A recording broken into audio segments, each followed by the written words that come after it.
Is she your date, is what he's asking. Said Jacob, giving Richie a book. Oh, no. Just me. Alone. I kinda wish I wasn't going. I didn't mean to be so honest, but it kinda came out like that. Are you kidding, young bachelor on a town, surrounded by gorgeous dames all dolled up? You have to go for my sake, said Richie. Well, I couldn't not go anyway. I felt like Mr. Drew would take it personally. Okay, I said with a laugh. And then the guys laughed too, until Miss Lambert yelled at us to get back to work. And then things were pretty normal. It's funny how normal can be weird.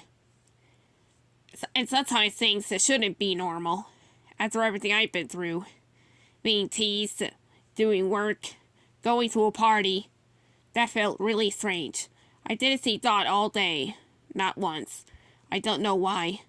I went to Sorry many times, but she wasn't there. I knew she was at work that day. Other folks told me so.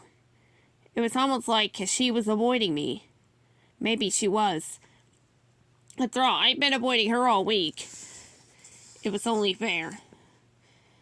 I wanted to wait until the team left before changing into my tux, but they had other plans in mind, and so I was forced to do a little fancy walk and show off my suit to them, as they all whistled at me.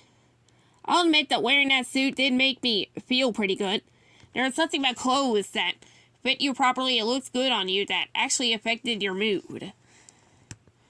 Finally, we were off, and that's when I saw Dot in the lobby, waiting for the other guys to go to Duke's pub with them. You're in a tux, she said, furrowing her eyebrows. Yeah, Buddy's going to Mr. Drew's swanky shindig, said Jacob, slapping me on the back. Really? She was looking at me with the hard. Yeah, I said. I don't really want to go. Good, she said. I think we should head back tonight. Go back tonight. With the party and everyone else leaving early, we need to find that machine. What it does.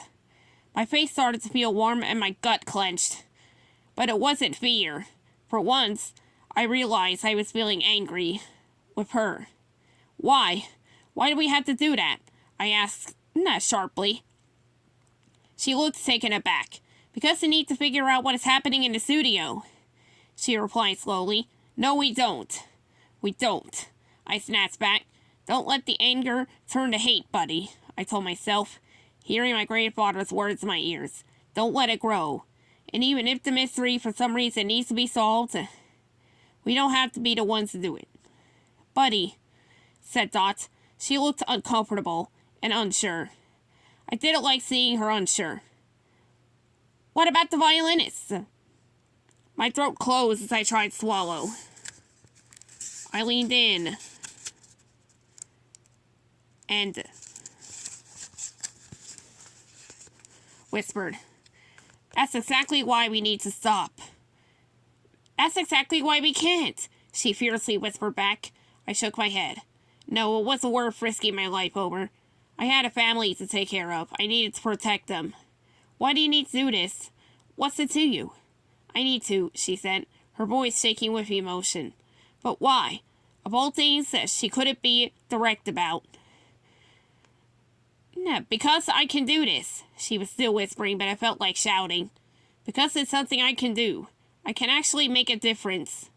I don't have to just sit there and wait and worry and watch people die. I can stop it and help.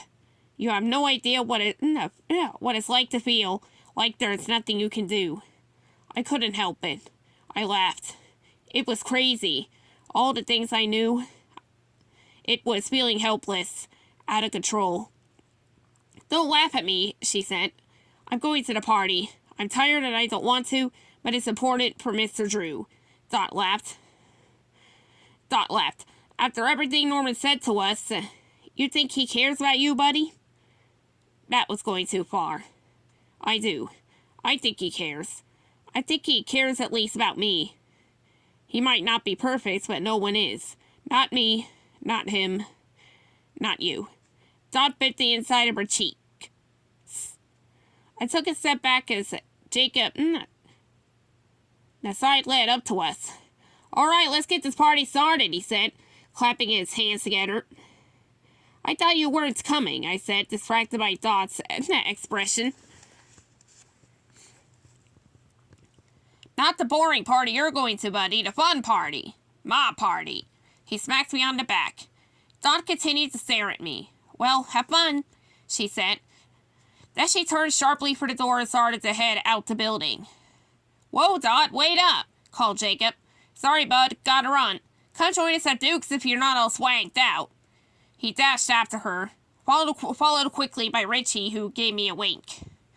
And then I was alone in the lobby, feeling both really frustrated and really stupid.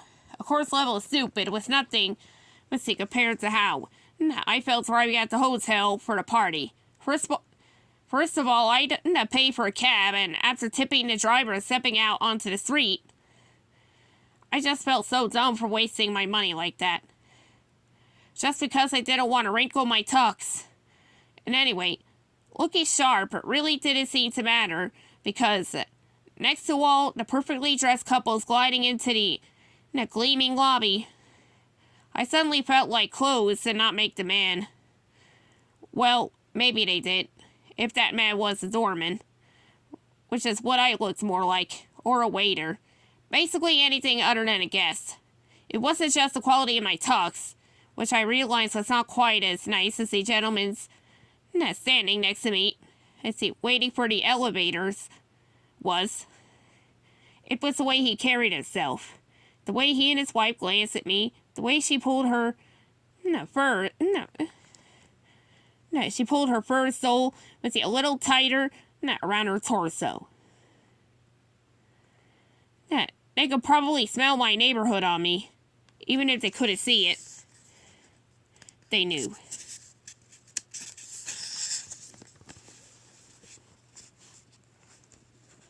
The doors to the elevator opened, and an attendant in a bright red uniform and cap held them for us as we stepped on.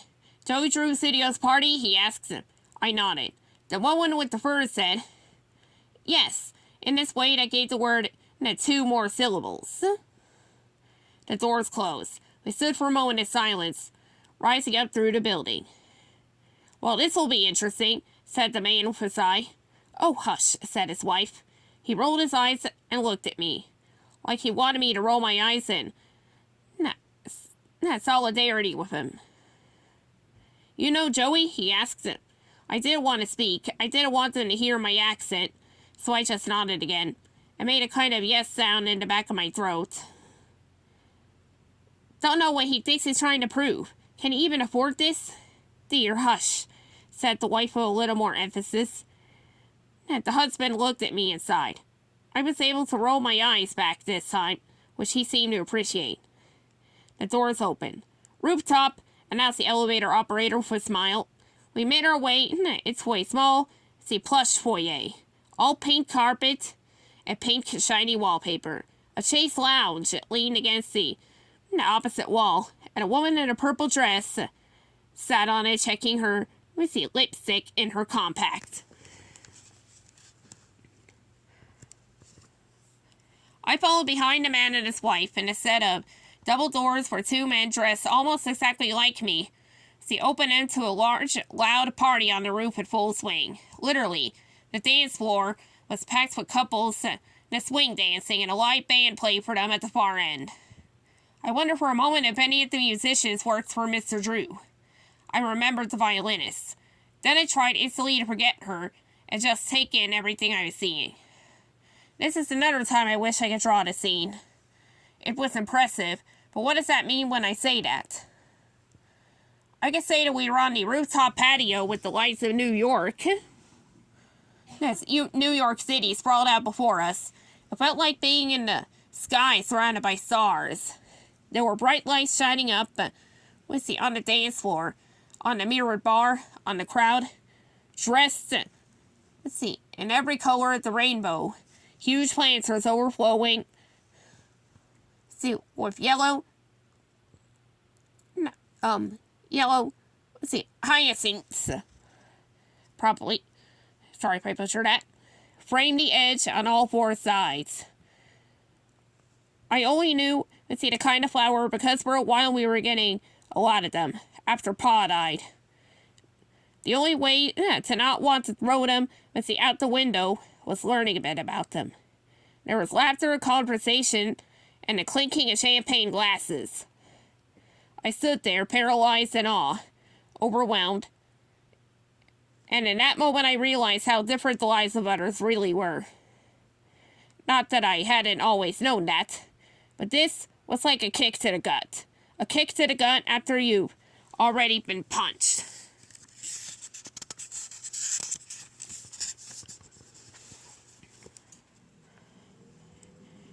And they're on the ground all curled up.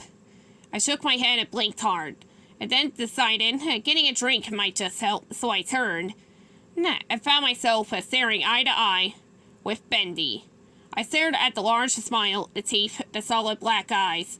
I stared at this face I knew so well in front of me, living right in front of me. I felt this wave of nausea pass over me as I stumbled and staggered forward. "Hey, watch it," he said. Or I guess the muffled voice inside of Bendy said it. It was hard in a moment for me to understand what was going on. My heart was, pumping so fast. But when he shoulder-checked me and walked away, everything came into clear focus. I turned to quickly watch him wander through the crowd as folks noticed him and laughed with delight.